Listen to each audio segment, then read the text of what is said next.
welcome to the second week of Hiatus for Revenants. I'm back here with my podcasting voice once again to do a Q&A session. And this one's fun because it's a little different from the previous one in that it actually wasn't a submission through my form. It was a Telegram chat with a good friend of mine, Candice, who is also a fantastic dice maker and the dungeon master for my Waterdeep campaign. I met Candice through a very fun game of Call of Cthulhu where she murdered my character by dropping an entire cave on her. So that was a good time and a good introduction.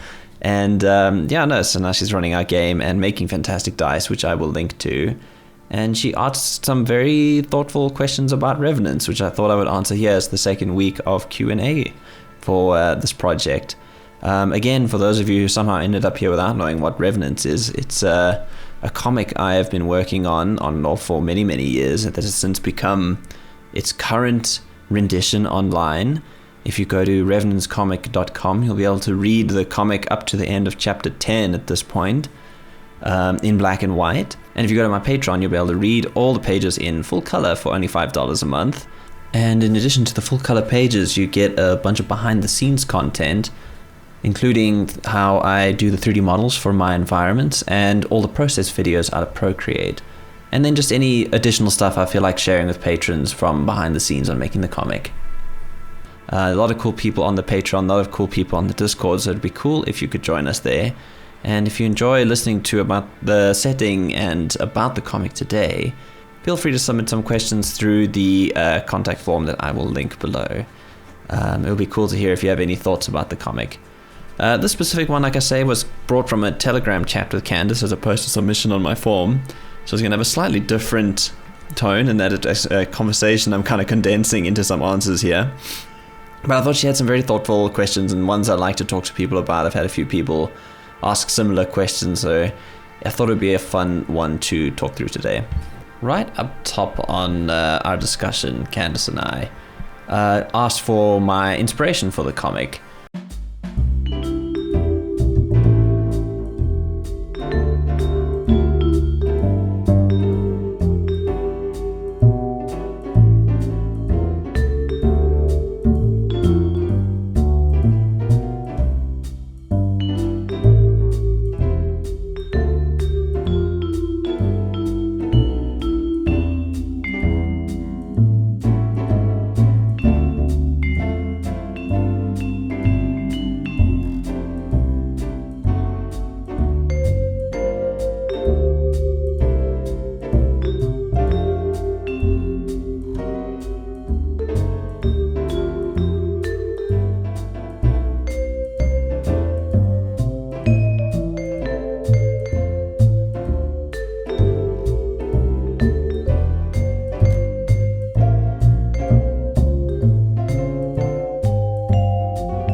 So Candice's next question when I was talking about story influences was then why animal, anthropomorphic, furry characters. And that's obviously one I get quite a lot because it's a different sort of like use case for that style of character design. I actually wrote a master's level thesis at college at Varsity about the use of animals as like a shorthand for personality in animation specifically. Because if you're writing a comic, you're making a animation that's limited to 2 hours at the absolute utmost. You don't want to spend too much time fussing personality. Or at least if you do, you want to streamline the process so that like people get across very quickly who this character is, and we can launch into how their reactions in the environment are gonna take place and what makes sense for that character. So if you watch a Robin Hood, which was one of my case studies, you knew that Robin and Maid Marian were destined to be together as foxes. Their love story came together really quickly. You knew they were meant for each other. But then you also had the image of the sly fox from Fables, the Aesop's Fables and all these old stories from like Greek myth and Roman myth and English legend and like Norse mythology. Like animals have meaning in those mythologies. So the sly fox being a criminal was an easy shorthand for a Disney movie. The lion without a mane in Prince John is like an unworthy king, because when you see King Richard, he's got a big fuzzy mane. And this was basically what my thesis was about, like how we can shorthand character design in modern animation by using animals. And I'm always been a proponent for like, well, I want to tell a quote unquote mature story as opposed to like a kid's story using this style of character design. And I had a lot of fun sort of working that sort of stuff. Like the way I chose Todd to be a military working dog directly clashes with his motivations to a degree. We've got like Max being a wolf, the more aggressive in the team, but then also the twins as caracals also being wild animals as opposed to Todd's domesticated dog. And then an Emma, who's a springbok, who's a complete herbivore.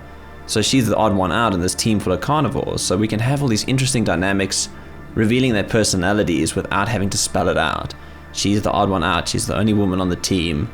She's not the killer the others are, but she's a more ready killer who has killed where Todd hasn't. And he's a police dog, basically, military working dog.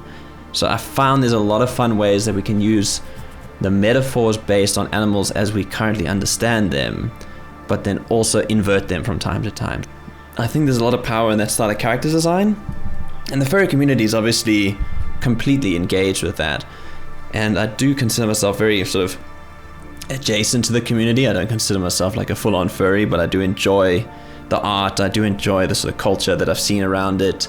A lot of inspiration from the way other artists have drawn in the furry community inspired me directly, especially because back in the day, like everyone and their cat had a webcomic.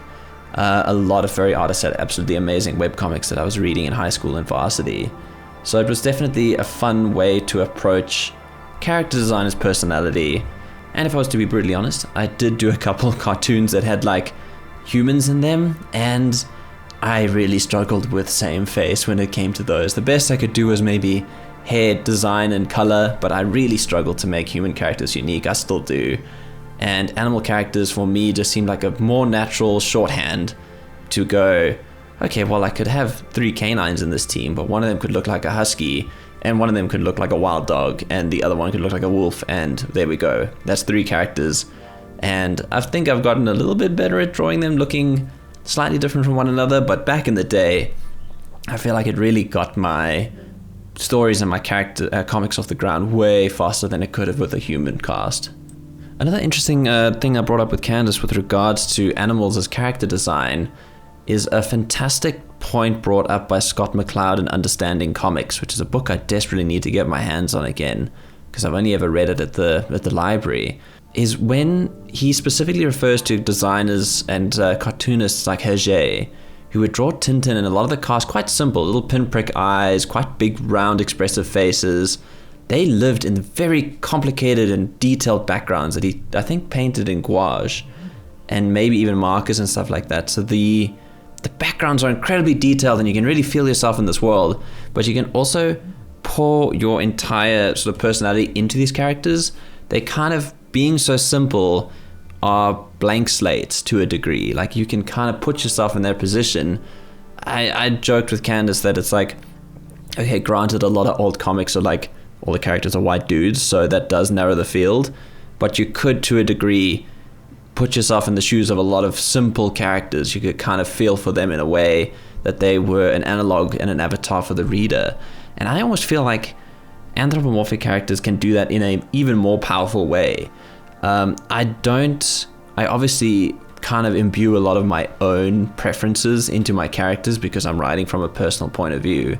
So in general, they've all got the white dude who grew up in Johannesburg experience.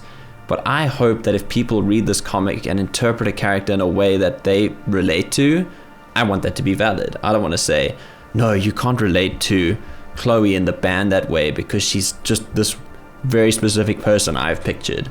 I want someone to look at the band, to look at the main members of the cast in Revenant, to look at Josie and Glitch and go, I actually relate to them in my very specific experience because I don't see the signifiers of any one specific race there. I don't see the signifiers of any one specific gender. Maybe I've written them in such a way that people can relate outside of the scope of like a binary.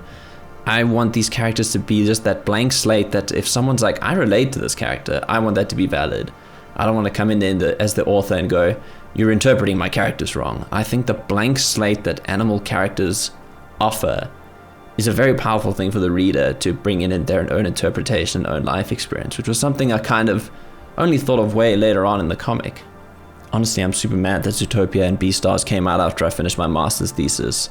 If I had the propensity, I feel like I would almost go back and do my PhD like my one lecturer wanted me to do. The next question that Candice asked was, have I inserted myself into the story in any meaningful way? Or any sort of character self-insert? And I get that one in a more direct way in that people go, oh, is Todd supposed to be you? And I always laugh and I say, actually, I think if anyone in this comic is me, it's Glitch. The poor dude is getting traumatized by all the events going on around him because he's just a massive nerd. And he loves his video games and skateboarding and is awkward around girls and everything like that. So I think in a lot of ways, Glitch is more me than Todd.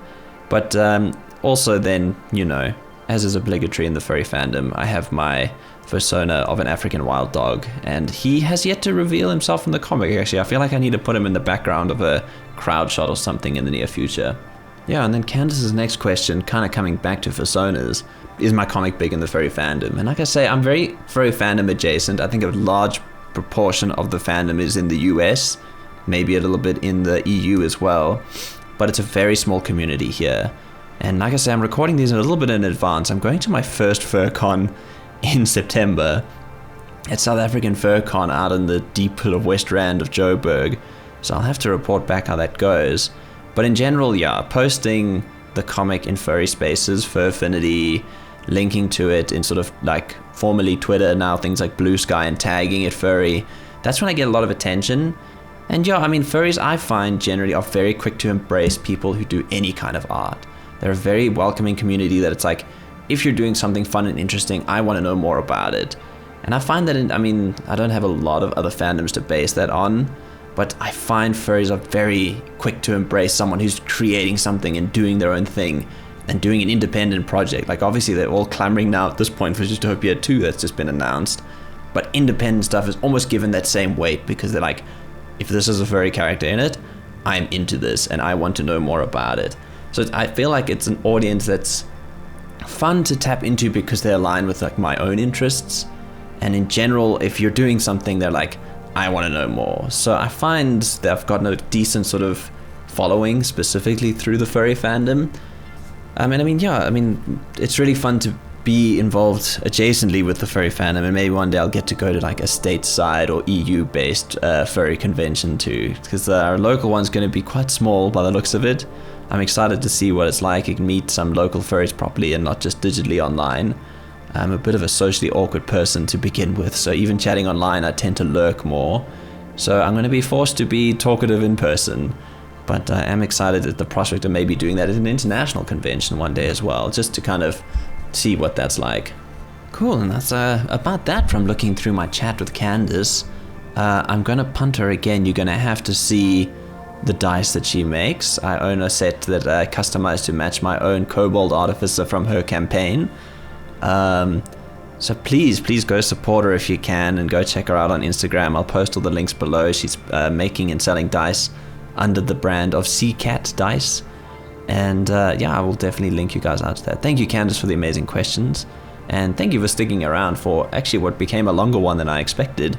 I do hope you'll come through and read the comic on revenantscomic.com and support it through Patreon and Ko-fi. It would be really appreciated. All those funds tend to go straight back into supporting the comic.